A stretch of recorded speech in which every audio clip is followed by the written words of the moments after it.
But I started learning German fairly late in life. It was at university, and I had decided I wanted to go to Germany for a postdoctorate, so I did a 6-month language course at university before I left.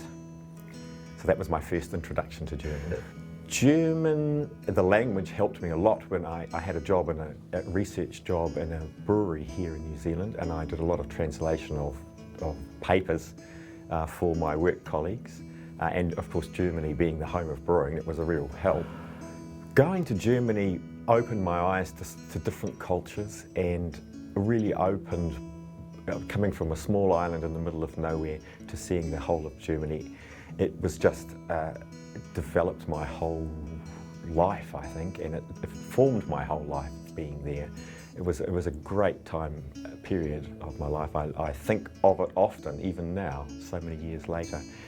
I did have some interesting cultural misunderstandings in Germany. One of them happened very early on, and I had been at the language school, and I had gone to where I was working, and the people there were interested in what we did in New Zealand and what we ate, and I was going through the different foods, and I thought I was saying we eat mutton, which is, I always get these around the wrong way, hummel, but I said hummel, which is bumblebees.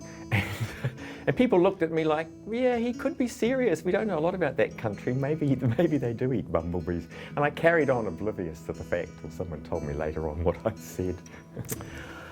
If somebody was going to Germany now, I think I would advise them to learn the language, really immerse yourself in the language and the culture, and really get to know German people well, because they're wonderful people and you form very long-term relationships.